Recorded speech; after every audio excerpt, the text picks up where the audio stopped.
Hello friends, कैसे हो दोस्तों। आज की क्लास बहुत ही महत्वपूर्ण है और वो है आपकी यूपी सुपर टेट को लेकर के।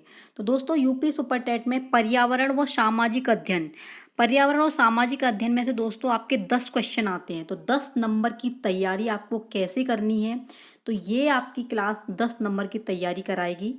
तो दोस्तों, आप इस वीडियो को पूरी देखना और जो भी है भाई भी अध्यापक और अध्यापिकाएं सुपर टेट की तैयारी कर रहे हैं उन तक इस वीडियो को ज़रूर शेयर करना।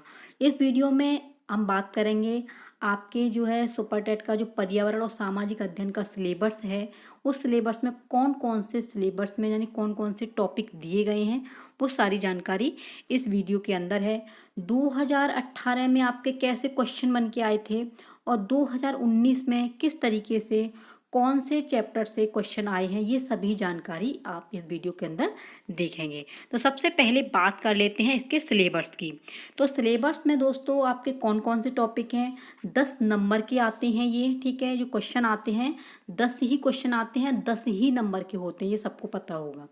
तो सिलेबस में आपको पृथ्वी की संरचना पढ़नी होगी, नदियाँ, पर्वत, महाद्वीप, महासागर व जीव, प्राकृतिक संपदा, अक्षांश और देशांतर रेखाएं जो होती हैं, सौर मंडल, भारतीय भूगोल, भारतीय स्वतंत्रता संग्राम, भारतीय समाज सुधारक, भारतीय संविधान, हमारी शासन व्यवस्था क्या है, यातायात एवं सड़क सुरक्षा, भारतीय अर्थव्यवस्था एवं चुनौतियाँ, हमारी सांस्कृतिक विरासत, पर्यावरण संरक्षण, प्राकृतिक आपकी आपदा और प्रबंधन, ठीक है। ये सभी टॉपिक आपको पढ़ने होंगे, ठीक है। जितने भी मैंने बताए हैं ये सभी टॉपिक आपके सिलेबस के अंदर हैं।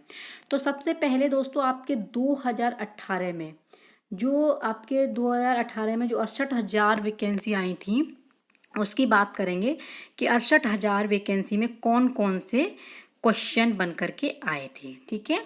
ये 68,000 में जब हुआ था आपका पेपर, तो इसमें दोस्तों आपके लिखित आया था। तो लिखित में क्या था, देखिए पहला क्वेश्चन है, भारतीय संविधान में समवर्ती सूची की अवधारणा किस राष्ट्र से ली गई है। यानी भारतीय संविधान में समवर्ती सूची की अवधारणा किस राष्ट्र से ली गई है। तो ये दोस्तों आपकी ऑस्ट्रेलिया से ली गई है। कौन सी से ली गई है, ऑस्ट्रेलिया। लिखित में था इसलिए इसका आंसर ऑस्ट्रेलिया है।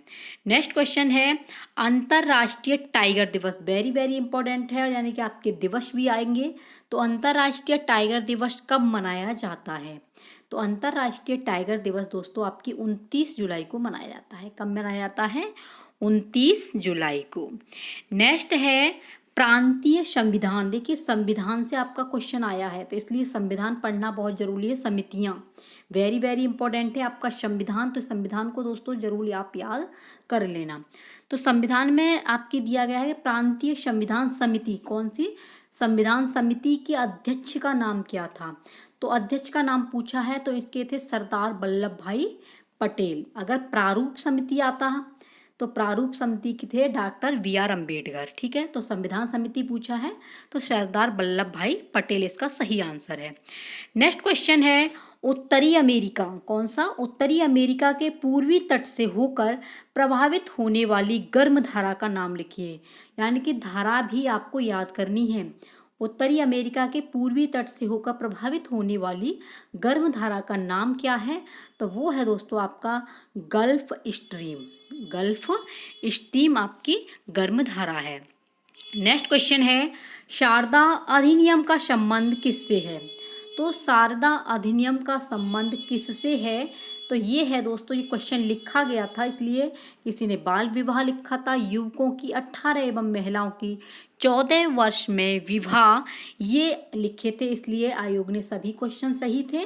तो इसका आंसर बाल विवाह या युवकों की 18 एवं महिलाओं की 14 वर्ष विवाह की, तो ये बिल्कुल सही है, ठीक है। नेक्स्ट है, कौन सा बंदरगाह, कौन सा यानी कि आपको बंदरगाह भी पढ़ने हैं। कौन सा बंदरगाह कच्छ की खाड़ी पर स्थित है। कौन से पर, कच्छ की खाड़ी पर। तो कच्छ की खाड़ी पर कांडला भी लिखा था किसी ने, कांदला भी, और दीनदयाल पोर्ट पर है। तो इसलिए इसके आंसर जो है लिखा था इसलिए लिखे थे ये कांडला, कांदला, दीनदयाल पोर्ट, ये बंदरगाह कच्छ की खाड़ी पर स्थित है। अगला क्वेश्चन है, दक्षिण अमेरिका में, किसमें, दक्षिण अमेरिका के मध्य दक्षिण अमेरिका में मध्य अक्षांशीय घास के मैदान का क्या नाम है? तो आपको अक्षांशीय घास के मैदान का नाम बताना है।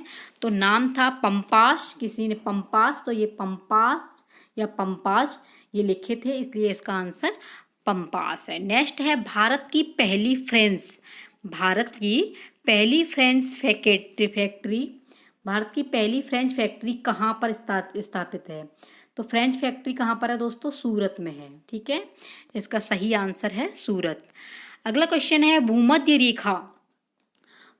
रेखा, कर्क रेखा तथा मकर रेखा तीनों किस महाद्वीप, आपको फ्रेंड्स महाद्वीप भी याद करने होंगे, महाद्वीप से होकर गुजरती हैं। तो तीनों रेखाएं कौन से महाद्वीप से होकर के निकलती हैं? तो ये निकलती हैं दोस्तों आपकी अफ्रीका यानी दक्षिण अफ्रीका से। किसी ने अफ्रीका भी लिखा था, किसी ने दक्षिण अफ्रीका ही, तो दोनों ही सही हैं। तो आपके दक्षिण अफ्रीका से तीनों रेखाएं गुजरती हैं। नेक्स्ट क्वेश्चन है ड्रांकिस वर्ग पर्वत किस देश पर है? यानी कि आपको पहाड़ियाँ, पर्वत ये सभी पढ़ने हैं। ड्रांकिस वर्ग के पर्वत किस देश में स्थित है? तो किस देश में है? ये भी दोस्तों आपके दक्षिण अफ्रीका में है। तो फ्रेंड्स आपको ये अंदाज़ा लग गया होगा कि किस चैप्टर से अधिक क्वेश्चन आए हैं।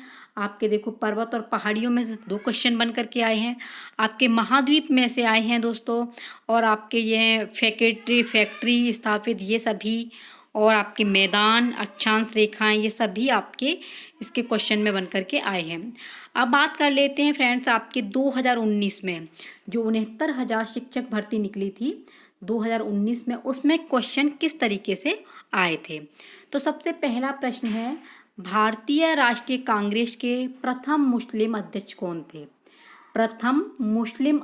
कौन थे?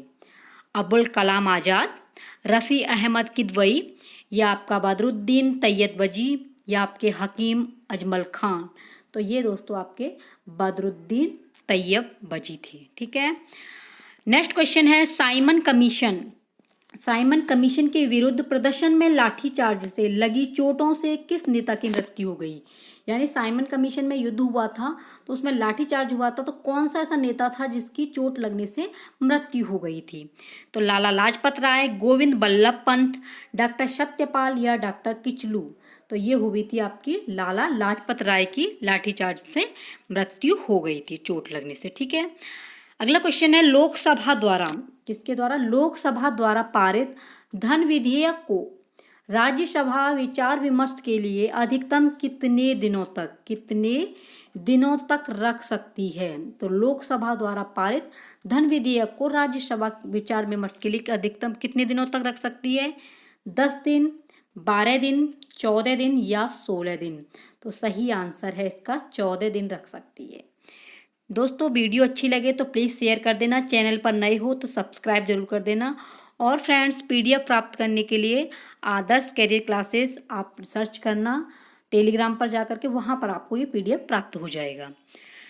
अगला क्वेश्चन है प्रायद्वीपीय भारत का सबसे दक्षिणी बिंदु कन्याकुमारी स्थित है। कहाँ पर स्थित है भाई? ये कर्क रेखा के उत्तर में है, मकर रेखा के दक्षिण में है, भूमध्य रेखा के उत्तर में है, या भूमध्य रेखा के दक्षिण में है? तो ये है आपके भूमध्य रेखा के उत्तर में स्थित है कन्याकुमारी।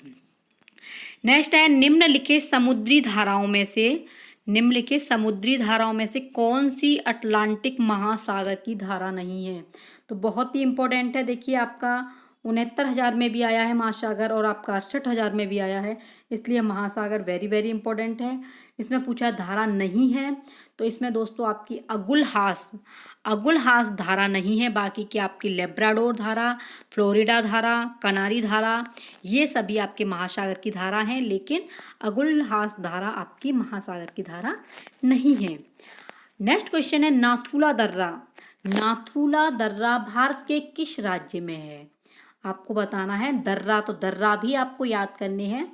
भारत के किस राज्य में है? अरुणाचल प्रदेश, असम, या सिक्किम, या मेघालय। तो ये नाथुला दर्रा दोस्तों आपकी सिक्किम में स्थित है। कहाँ पर है? सिक्किम में। नेक्स्ट क्वेश्चन है भारत में गरीबी का आकलन किस आधार पर किया जाता है? तो भारत में गरीबी का जो आकलन किया जाता है ये दोस्तों परिवार का उपभोग व्यय, परिवार का उपभोग व्यय क्या है उसके आधार पर गरीबी का आकलन किया जाता है। प्रति व्यक्ति आय उपयुक्त में से कोई नहीं, तो ये तो आपके सही नहीं है। आपका सही आंसर है परिवार का उपभोग व्यय। अगला क्वेश्चन है, इनमें से भारत की संविधान सभा के अध्यक्ष कौन थे? तो भारत के संविधान सभा के अध्यक्ष, तो संविधान आपके लिए बहुत इंपॉर्टेंट है। इससे पहले वाले जो क्वेश्चन कराए थे उसमें भी संविधान आया है और आपके 69,000 में भी है। तो इसमें पहले अध्यक्ष पूछा है, तो पहले अध्यक्ष आपके डॉक्टर सच्चिदानंद सिन्हा हैं, doctor Rajendra Prasad, doctor BR Ambedkar और प्रो HC मुखर्जी। इनमें से तो बस आपका सही आंसर है डॉक्टर सच्चिदानंद सिन्हा आपके पहले अध्यक्ष थे। अगला क्वेश्चन है, काकोरी षड्यंत्र केस किस वर्ष हुआ था? काकोरी षड्यंत्र बताना है ये किस वर्ष में हुआ था? 1920 में, 1925, 1930 या 1935? तो सही आंसर है काकोरी षड्यंत्र जो हुआ था 1925 में हुआ था। लास्ट क्वेश्चन है दोस्तों, भारत में अवस्थापित होने वाला प्रथम राष्ट्रीय उद्यान, तो आपको उद्यान भी याद करने हैं। भारत में अवस्थापित होने वाला प्रथम राष्ट्रीय उद्यान है जिम कॉर्बेट राष्ट्रीय उद्यान, दुधवा राष्ट्रीय उद्यान या पेरियार राष्ट्रीय उद्यान या मानस राष्ट्रीय उद्यान? तो सही आंसर है इसका जिम कॉर्बेट राष्ट्रीय उद्यान। आई होप दोस्तों कि आपको ये समझ में आ गया होगा, ये वीडियो अच्छी लगी होगी। और दोस्तों कमेंट करके बताएं कि आपको ये क्वेश्चन सीरीज कैसी लगी। इसमें दोस्तों आपके 2008 यानी कि आपके 68,000 के जो भी क्वेश्चन आए थे लिखित में और आपके जो 69,000 शिक्षक भर्ती में आए थे वो सभी क्वेश्चनों का समावेश इस वीडियो के अंदर है। दोस्तों इसी के आधार पर आपको अपनी पर्यावरण और सामाजिक अध्ययन की तैयारी करनी है। पूरा सिलेबस मैंने आपको दे दिया है, अगर नहीं है आपके पास में तो दोस्तों इसका स्क्रीनशॉट ले लेना, और स्क्रीनशॉट नहीं लें तो आप किसी भी बुक्स को उठा के देख सकते हो या फ्रेंड्स आप लोग गूगल से भी डाउनलोड कर सकते हो, सभी दिया गया है। तो बहुत ही इंपॉर्टेंट है सारे क्वेश्चन, देखो इसमें से आए हैं आपके, पर्वत भी आया है, महाद्वीप भी, महासागर भी, और फ्रेंड्स आपके देखिए ये स्वतंत्रता संग्राम, भारतीय समाज सुधारक भी, भारतीय संविधान भी आपके में आया है। तो इसलिए जो भी आपके क्वेश्चन बन करके आए हैं उन सभी क्वेश्चनों पर टॉपिक वाइज आप तैयारी करना, डीपली तैयारी करना, अभी से ही तैयारी में जुट जाइए दोस्तों, फिर आपको टाइम नहीं मिलेगा। अभी टाइम है तो इसलिए अपने सुपर टेट की बेहतरीन तैयारी कीजिए, और जो अपनी तैयारी में जुटा रहते हैं, जो जुट जाते हैं उन्हें सफलता अवश्य हासिल हो जाती है। इसलिए फ्रेंड्स आप लोग इस चीज़ का इंतज़ार ना करें कि आपका नोटिफिकेशन यानी विज्ञापन जारी होगा तभी तैयारी करेंगे। देखिए फ्रेंड्स, आपने अगर लक्ष्य साध लिया है तो उस लक्ष्य पर अपना फोकस रखिए, उस लक्ष्य पर आप टिके रहिए, आपको सफलता अवश्य मिलेगी। तो अभी से आप अपनी नोटबुक उठाइए, अपनी कलम उठाइए और अपने नोट्स बनाते चलिए। सेल्फ स्टडी, जो भी बंदा सेल्फ स्टडी करते हैं, जो भाभी अध्यापक और अध्यापिकाएं, जो भाई बहन हैं हमारे, जो सेल्फ स्टडी करते हैं वो सफलता अवश्य ही हासिल करते हैं। अपने खुद के लिखे नोट्स बनाइए, खुद अपना यूट्यूब से या नोटबुक से, अपनी बुक से तैयारी कीजिए, जिससे दोस्तों आपकी अच्छी तरीके से समझ में आ जाए। ठीक है फ्रेंड्स, मिलते हैं कोई नेक्स्ट टॉपिक के साथ में, तब तक के लिए बने रहिए अपने ही आदर्श कैरियर क्लासेस के साथ में। ठीक है फ्रेंड्स, और आपको वीडियो कैसी लगी ये कमेंट बॉक्स में अवश्य बताना। तब तक के लिए जय हिंद, वंदे मातरम।